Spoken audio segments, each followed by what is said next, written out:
नमस्कार, मैं रविंद्र नायक आपका इस चैनल पे बहुत बहुत स्वागत करता हूँ। फिर से आपका एक बार स्वागत है हमारे इस सेशन में। चलिए, तो ये टॉपिक होने वाला है क्लास 10th का, और इसमें आज हम पढ़ने वाले हैं प्रकाश का परावर्तन। क्या पढ़ने वाले हैं? प्रकाश का परावर्तन। जिसको इस टॉपिक के बारे में जानकारी है, अच्छी बात है। जिसको नहीं जानकारी है, उसके लिए और भी अच्छी बात है, कोई दिक्कत नहीं। पढ़ते हैं, चलिए। सबसे पहले प्रकाश का परावर्तन ये क्या होता है भाई? तो प्रकाश का मतलब होता है लाइट, यानी कि जैसे कोई भी सूर्य की किरण हो या जैसे टॉर्च होती है, वो प्रकाश होता है ना। प्रकाश यानी कि बोले तो लाइट। इसके बाद परावर्तन, यानी कि लाइट का परावर्तन, यानी कि जाना और वापस लौट आना। प्रकाश का परावर्तन किसे कहते हैं? जाकर प्रकाश की किरण का जाना और वापस उसी माध्यम में लौट आना, इसे हम क्या कहते हैं? प्रकाश का परावर्तन। चलिए, इसके बारे में डिटेल से जानते हैं। सबसे पहले आपको क्या करना है, चलिए देखते हैं। ये एक पृष्ठ है। कैसा है? चिकना पृष्ठ है। ये पृष्ठ है चिकना। मान लेते हैं इसमें कोई पॉलिश लगी हुई है। अब पॉलिश होगी नीचे तभी तो परावर्तन होगा, है ना। जैसे मिरर, शीशा। ये पॉलिश कैसी है? रेड ऑक्साइड की हो या किसी की भी हो, मान लिया ये एक चिकना पृष्ठ है। ठीक है। इसमें क्या हुआ? ये हमारा सूर्य है। यहाँ पर लिख देते हैं प्रकाश का परावर्तन। ठीक है, प्रकाश का परावर्तन। यहाँ पर हम मान लेते हैं हमारा सूर्य है। ठीक है, सूर्य है। ठीक है। सूर्य की किरण आएगी ऐसे। सूर्य की किरण ऐसे आ गई। ठीक है। यहां से नहीं, इतना मान लेते हैं, ऐसे आ गई सूर्य की किरण। ठीक है।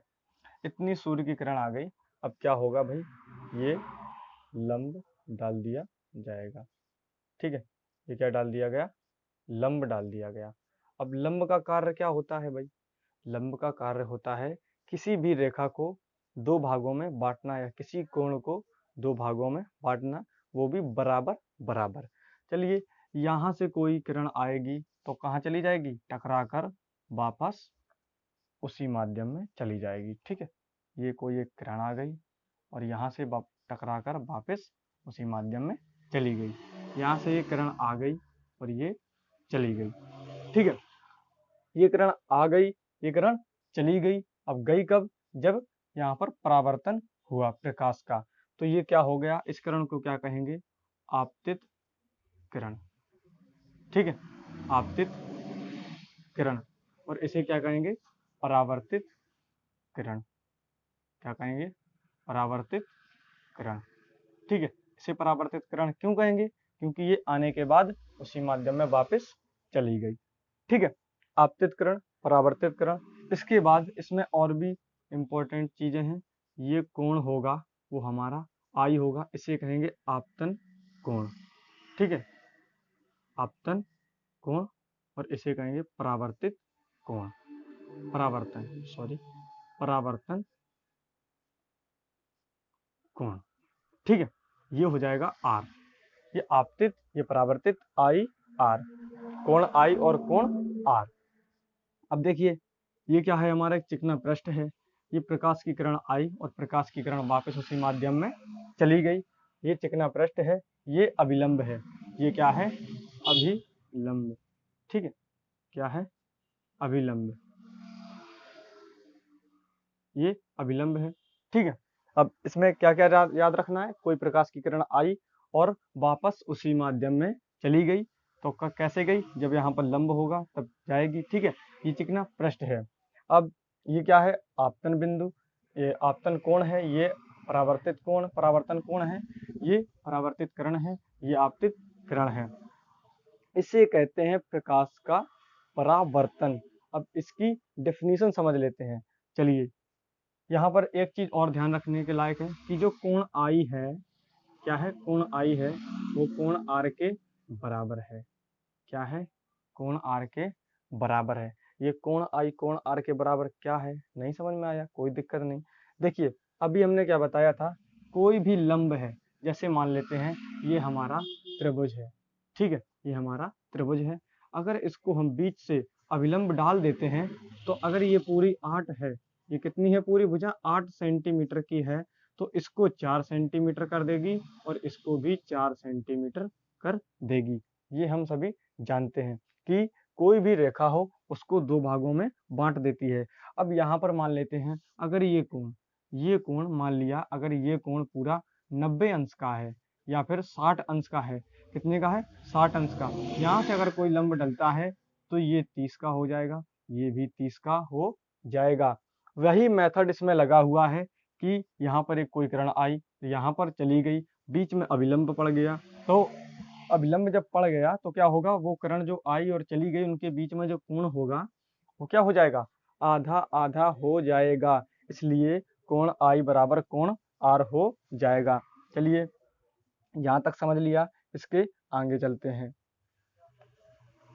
तो एक बार फिर से रिपीट कर लेते हैं, प्रकाश का परावर्तन। प्रकाश का परावर्तन किसे कहते हैं। मान लिया ये कोई एक चिकना पृष्ठ है, क्या है, चिकना पृष्ठ है, यहाँ पर सूर्य की किरण डाली गई है, ठीक है, ये क्या है, सूर्य की किरण डाली गई है, और ये क्या हुआ, वापस उस चिकने पृष्ठ पर टकराकर अधिकांश भाग वापस लौट गया उसी माध्यम में। किस माध्यम में, जिस माध्यम में आया उसी माध्यम में चला गया। माध्यम क्या होता है ये आगे हम आपको बताएंगे। माध्यम क्या होता है थोड़ा बहुत बता देते हैं। जैसे मान लिया यहाँ पर क्या है, एयर है, यानी कि हवा है, बोले तो वायु है। अब जैसे वायु है उसमें प्रकाश की तीव्र गति होती है, वो अधिक होती है। इसी के लिए इसी जगह अगर मान लेते हैं कि कांच है ना, रेजर लाइट होता है, कांच को पार कर जाती है, तो रेजर लाइट कांच को आर पार जैसे दिखती है ना, तो अगर कांच है तो उसमें प्रकाश की गति कितनी होगी, तो ये हवा और कांच ये दोनों माध्यम है। अब माध्यम के आगे एक सरल माध्यम एक विरल माध्यम होता है, वो आपको हम आगे बताएंगे। जब तक इतना ही समझिए कि कोई भी प्रकाश किरण आई और उसी माध्यम में वापस चली गई, या फिर ऐसे कह सकते हैं कि किसी चिकने पृष्ठ पर कोई प्रकाश किरण आती है और उसी माध्यम में वापस लौट जाती है, इस घटना को हम प्रकाश का परावर्तन कहते हैं। इस प्रकार से हम प्रकाश के परावर्तन को दिखा सकते हैं और इसी प्रकार का चित्र बना सकते हैं। ये हमारा प्रकाश का परावर्तन पूर्ण हो चुका है। अब इसके कुछ नियम हैं, ठीक है, इसके क्या है, कुछ नियम है। सबसे पहले यहाँ पर लिख देंगे आपतित किरण और परावर्तित किरण, ठीक है, क्या लिखेंगे, नंबर 1 यहाँ पर लिखेंगे आपतित किरण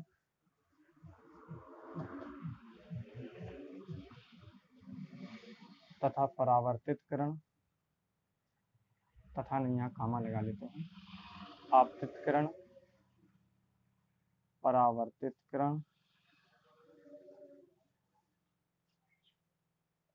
ये आपतन बिंदु है, ठीक है, यहाँ पर किरण आती है, यहाँ पर क्या हो जाएगा, आपतन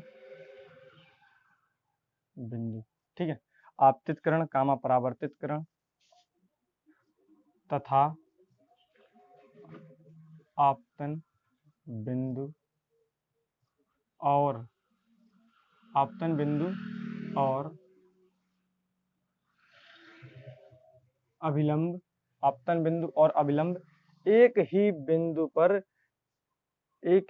पर स्थित होते हैं, और अभिलंब एक ही बिंदु पर स्थित रहते हैं। अब ये देखिए, ये तो लिख गया कि आपतित किरण परावर्तित किरण तथा आपतन बिंदु और अभिलंब एक ही बिंदु पर स्थित रहते हैं। अब इसको समझते हैं। देखिए ये तो हो गया हमारा आपतित किरण, ठीक है, आपतित किरण।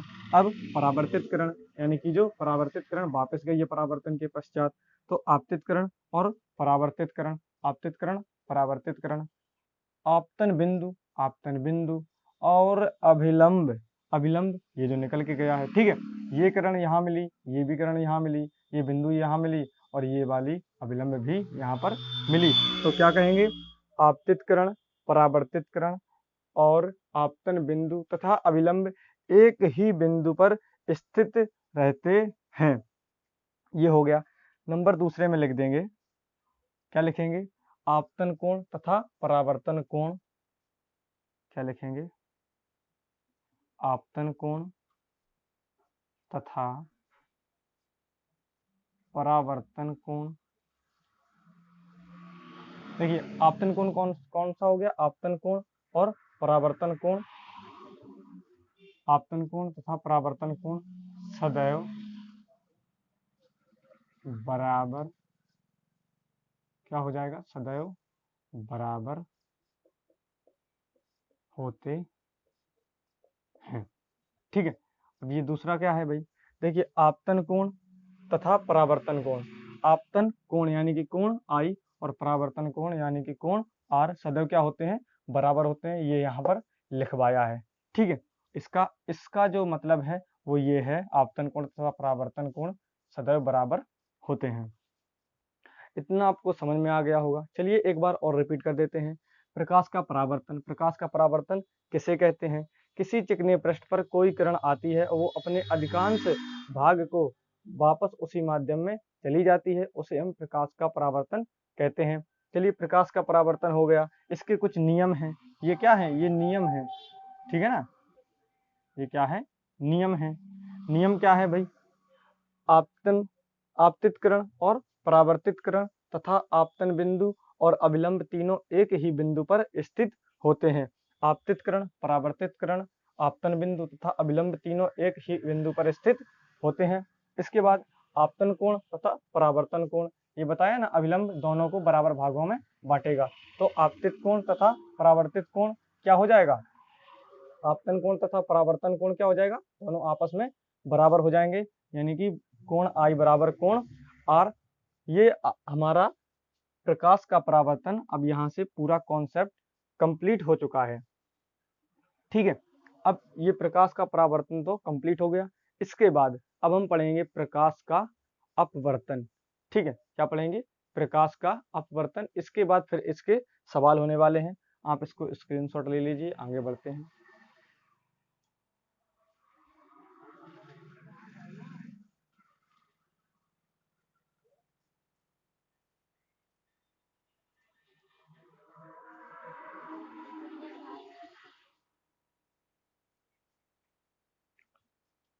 सॉरी इसलिए कि ये दिख नहीं रहा है, इसको हम ऊपर लिख देते हैं। इतनी बार बोला है, शायद आप सुने हो तो लिख लेना, नहीं तो ऊपर लिख देते हैं।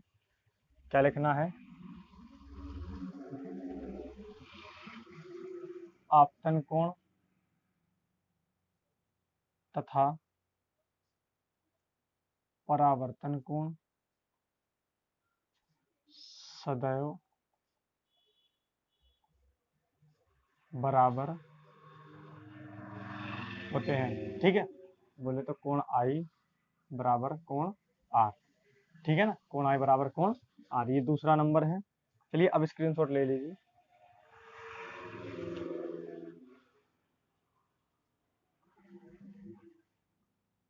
चलिए अब इसके आगे पढ़ते हैं, प्रकाश का अपवर्तन। ठीक है, इस वीडियो में आपका प्रकाश का परावर्तन और प्रकाश का अपवर्तन क्या होता है और कहाँ पर काम आता है, यानी कि इसका प्रयोग कहाँ होता है, और भी इसके बारे में हम जानेंगे। चलिए बने रहिए, इसके बाद हम जानेंगे प्रकाश का अपवर्तन। चलिए आगे चलते हैं।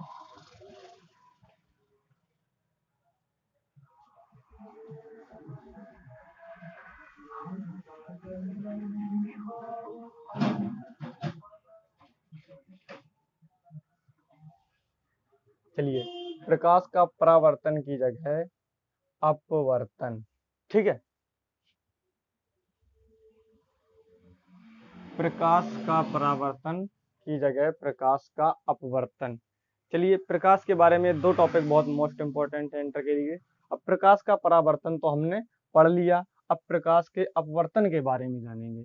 सबसे पहले आपको देखना है,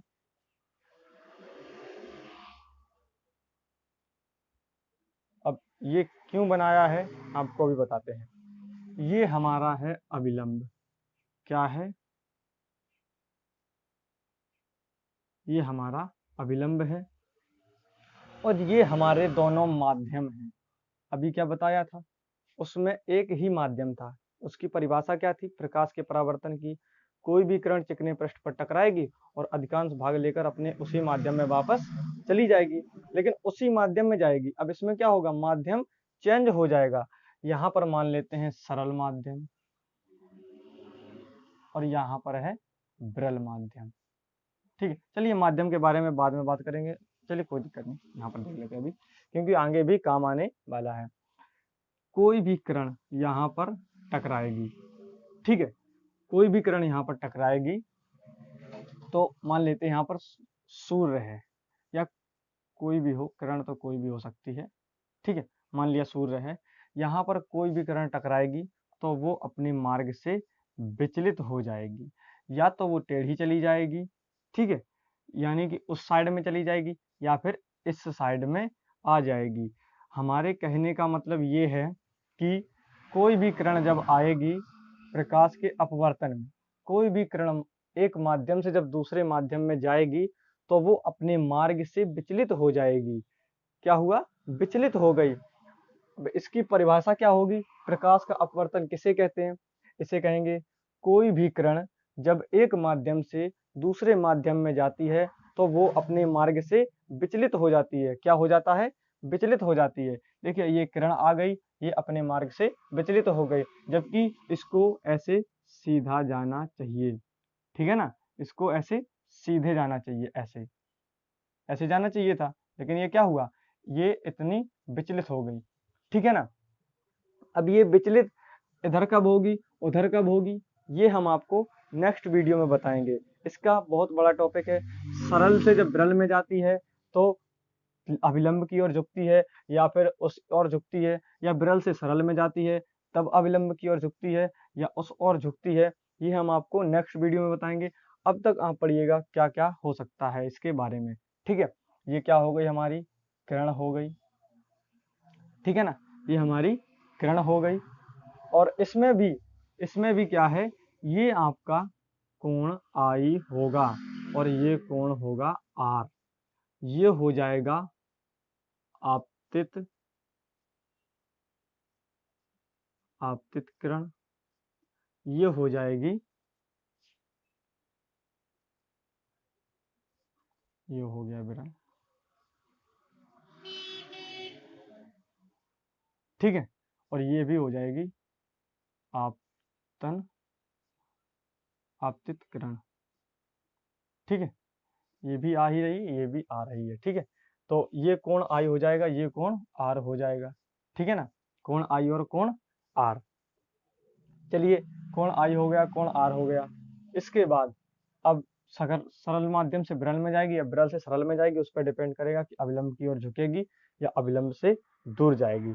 चलिए इसके आगे पढ़ते हैं। इसके कुछ नियम होते हैं, ठीक है ना, इसके कुछ नियम होते हैं। और ये वीडियो इतना ही है, ज़्यादा लंबा हो जाएगा। अब आपको नेक्स्ट वीडियो में इसे दोबारा से बताएंगे, और ये भी बताएंगे कि इसके सवाल कैसे आते हैं, इसका प्रयोग कहाँ होता है, ठीक है। आज के लिए इतना ही काफ़ी। जय हिंद।